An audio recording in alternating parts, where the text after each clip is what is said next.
આજે તારીખ 10/8/2026ના રોજ 11:25 થયેલ છે. હું તાલુકા પંચાયતે અરજી દેવા માટે હું આવેલો છું.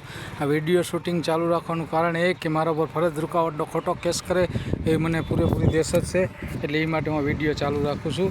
અને અત્યારે હું અરજી દેવા માટે ફરજ તાલુકા પંચાયતે હું આવેલો છું. બરાબર. આવો સાહેબ, કેમ છે? બસ મજા આવો.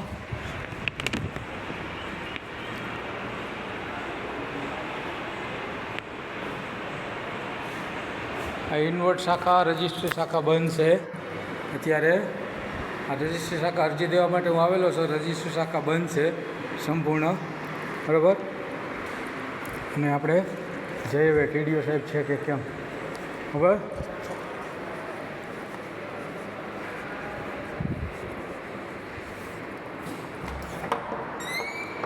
આ રજિસ્ટ્રી શાખાવાળા બેન નથી, શું કરવાનું સાહેબ?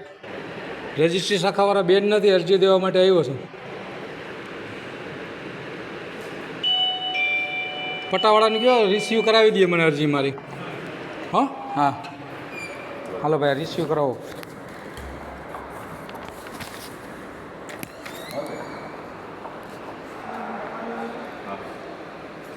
હાલી લેતા જાઓ તમે. અહીંયા ઓફિસમાં નથી આવું, મારે અરજી લઈ લ્યો. પટાવાળા હો તમે.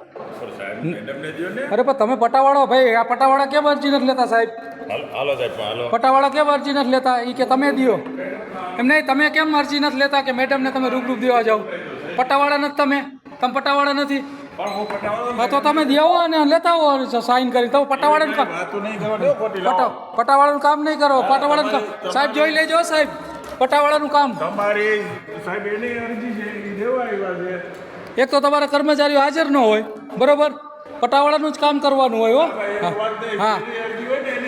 હા તો કાંઈ વાંધો નહીં. તમે પટાવાળાનું કામ કરો ને ન કરો ને કાંઈ વાંધો નહીં. દઈ દો બેનને અરજી. બરોબર, સાઇન કરી લાવો મારી. બરોબર, પટાવાળાનું જ કામ કરો સાહેબ. જોઈ લેજો. હો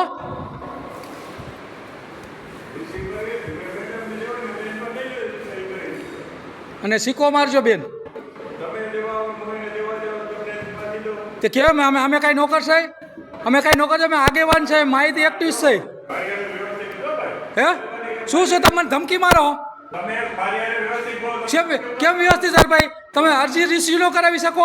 હે તમે અરજી રિસીવ ન કરાવી શકો? તમે પટાવાળાનું કામ કરો, તમારે અરજી રિસીવ કરવાની હોય છે. બરાબર. રિસીવ વાળા જ બેન નથી તો શું કરવાનું? અમને ખબર ન હોય. બરાબર. ના તમે એવી મને ભાઈ એક આગેવાન તરીકે તમે દબાવવાની કોશિશ નહીં કરવાની. હો એટલે તો તમે શું જેમ ભાવ એમ બોલો એવું ખરું? હે તમે શું કાંઈ અરજદારને ઘગલાવો એમ થોડું ચાલે કાંઈ ભાઈ? હા એમ બરાબર. એ શું વરી આમ સ્વતંત્ર નાગરિકને ઘગલાવવા એટલે શું? સ્વતંત્ર નાગરિકને દબાવવા અને સ્વતંત્ર નાગરિક ઉપર અત્યાચાર કરવો અને રજા તમારે અંદર દેવા આવેલું જવાનું, એ શું વળી? હું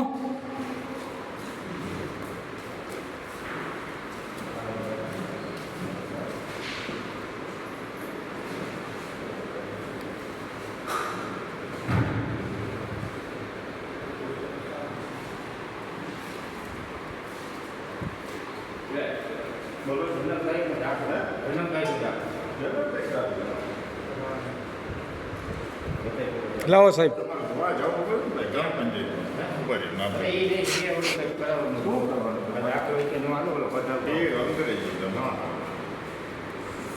તમે ગ્રામ પંચાયત ક્યાં જન્મ થયો?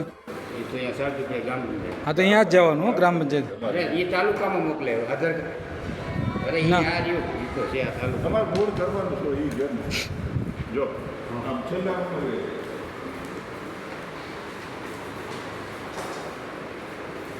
મારો હોદ્દો લખજો. બધા એના હોદ્દાય લખતા જજો.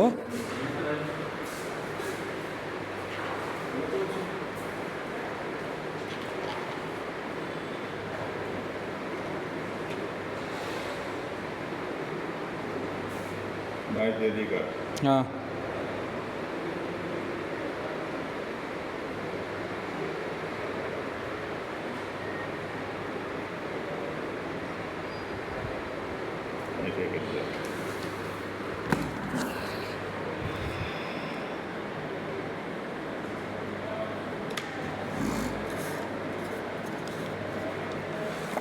અત્યાર સુધી કેટલા જણાની નોંધ કરી તમે એ સાહેબને ખબર હોય, મને ન ખબર ભાઈ.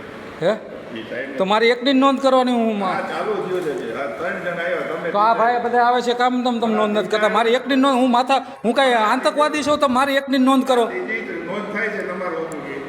અને સરપંચોનું ખાસ ધ્યાન રાખવાનું મારો રોજ સરપંચ આવે કે ગમે એવો આવે. આઈ કાર્ડ માંગવાના સરપંચ એમ કે હું સરપંચ છું ફલાણા ગામના ને ઓલા ગામના સરપંચ આઈ કાર્ડ માંગતા જઈજો બરાબર નકર તો હું એમ કાલ કહીશ કે હું તો પોલીસવાળા છું હું તો હાલ છું ઓમાંથી આવું છું ને ઓમાંથી આવું તમે ચલાવી લેજો હા હા તો અમારા આગળ માંગવાની ઓથોરિટી શું કામે આવી તમે ક્યાં માંગ્યું તો તમે એમ કીધું કે તમારું શું ઓથોરિટી શું કામે આવ્યા હતા તો સરપંચના પતિદેવને પૂછતા હતા શું કામે આવો છો કામગીરી સરપંચના અહીંયા પૈડા ને પાયતરા બધાએ બરાબર ટોટલીના નિવેદન લેજો ભાઈ હો ટોટલીના નિવેદન લેવાના અને કેટલા વાગે બધે આવે છે ને જાય છે બરાબર ભાઈ તું કેટલા વાગે આવ્યા ભાઈ તમે 10:30 આવી ગયા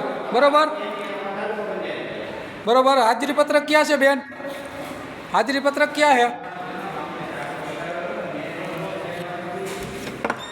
સાહેબ હું એક અગ્રણી તરીકે વિનંતી કરું છું બધા 11 વાગે 12 વાગે આવે એની હાજરી પત્રક અત્યારે પૂરું